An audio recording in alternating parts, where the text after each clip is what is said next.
your patients are not going to be cured 100% of the time, and it's really important for you to recognize that you're not here to save everybody, but you're here to provide as much comfort as you can.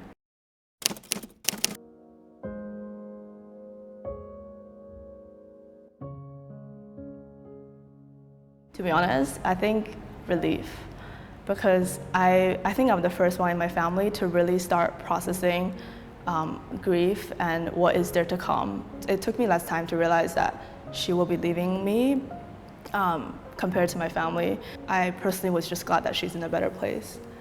I guess in contrast to that, the rest of my family were finding it really hard to accept and did not want to deal with the realities of things at all. And I think it was more stressful to deal with that than my own emotions, because I remember trying to resuscitate her back in, before we took her to the hospital, and after that, the ICU.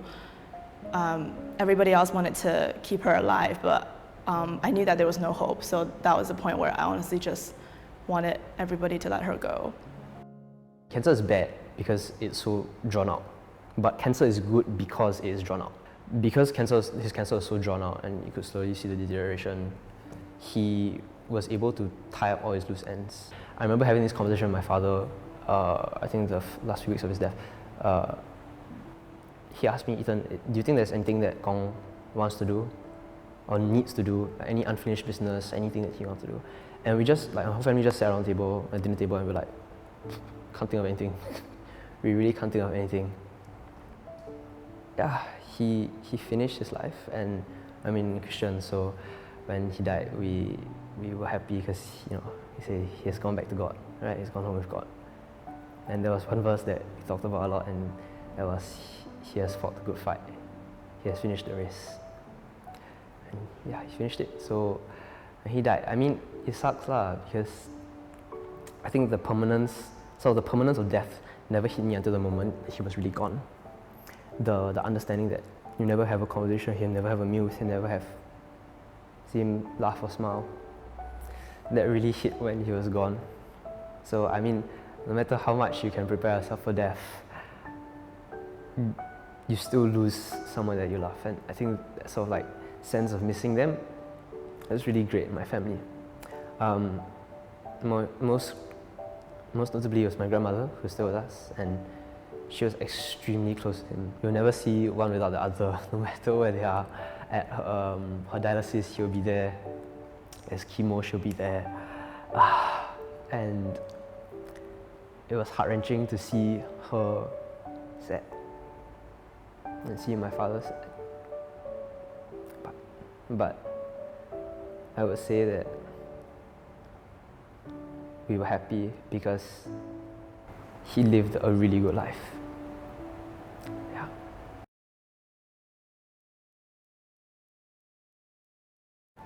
I say palliative care was really good because we stopped chemotherapy, because the chemotherapy was really had a toll on his lifestyle. It's not just the appetite, but more of the time that it took. So when we stopped it, we had this period of time where it was just dedicated towards him, dedicated towards making him feel happy, making him feel good towards the end of his life. And I think that palliative care also made it very easy for us to understand how he wanted to go. Because it was so obvious, right? So none of us were taken by surprise when he died. And he was able to tell us, I want to do this, I want to do that, I want to have my funeral like this. I don't know, he selected the flowers for his funeral. Yeah. And peace, I would say, is what palliative care gave us. Peace. Yeah. So towards the end, we still kept her oral chemotherapy drug every day. But at the same time, we were more focused on making sure that she's comfortable. So that means a lot of things. Like, she sweats a lot because of her condition, and we had to change her bed sheets quite often, and her diapers as well, because she couldn't really urinate by herself. Things that are more on the care side, I guess, not really the medical treatment side. I would consider that palliative care, although I think it was still quite hard for me to accept that it was. to me at the time, it still felt like we were giving up. And even towards the last few days, my dad and I were still thinking, is there any other form of treatment that we can do on her?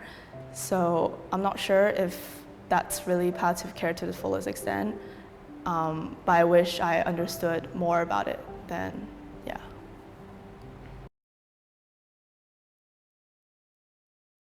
Last time I used to see death, I say not necessarily as a bad thing, as in afterwards it'd be bad, but as in I'll see it as a sad thing because once you die, like there's nothing more you can do. But I think now I see death in a really good way because death gives your life urgency. It lets you know that our existence here, our time here is finite, and so we should really make the most of it. Death is something that you don't really think about unless it really happens to you or someone close in your family or your friends. I've never really thought about it until pretty much 2019. I remember the period of time where I was trying to condition myself to get used to the idea of not having a mom. I remember telling myself every day okay, just imagine that she's gone, and then I would repeat those words to myself a few times just to get used to the concept. But it was really difficult, and I would just start breaking down every time I do that. However, over time now, I think it's a concept that I wish a lot of people, especially in our culture, given our Asian background and how conservative and how taboo it is to talk about death, it's something that we should definitely be doing more often. And I think there's nothing wrong about talking about death. Those conversations were never had, and even when I did attempt to have them on a few occasions, I'm pretty sure she brushed it off. Personally, I wish my mom was more open about talking about her options after she passed on and how she would like to die and when is the point that we stop actively treating her. Those are really important conversations that can really ensure someone has a really good life and a really meaningful death as well.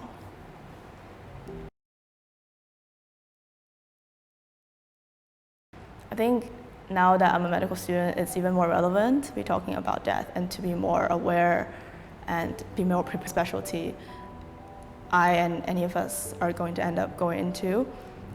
Your patients are not going to be cured 100% of the time, and it's really important for you to recognize that you're not here to save everybody, but you're here to provide as much comfort as you can possible. And there are a lot of good doctors that can make a huge difference to the way patients perceive death, to the way that patients find a very meaningful life. And as future doctors, it's really important to develop the skills and the comfort levels to talk to patients about these concepts. What I realized was that no matter how much you might think you know about death, no matter how much you can read or learn or see, death is never as real as it is until it happens to you and around you. So what I would say is that next time we'll be caring for patients and we'll be seeing their loved ones taken away from them. I think no matter how many times we see it, how many times we see people die, see people go, it is always different, and it always means way more to that loved one than it would mean, than you would think it means to them.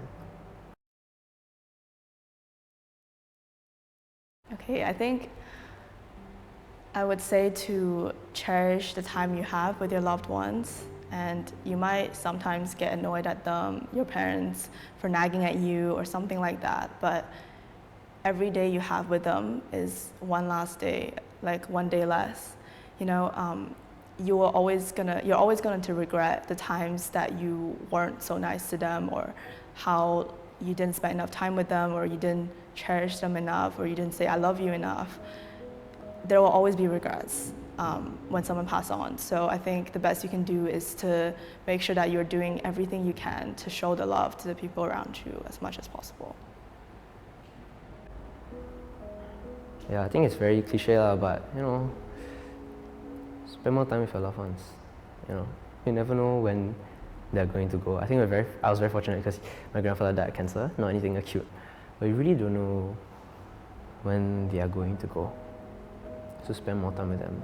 So So now I'm trying to spend more time with my grandmother and really treasure her. And one other thing would be that what I regret not doing was being more present with my grandfather. Not physically, because I did spend a lot of time with him. We live in the same house, we dinner all the time, we have a lot of meals together. But being more present mentally, like at moments where I could spend time with him, I'll be using my phone or doing something else, always not mentally present.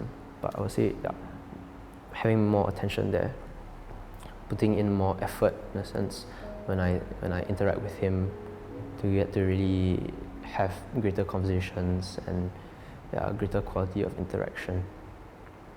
Yeah, so spend more time with your loved ones and spend better time with your loved ones.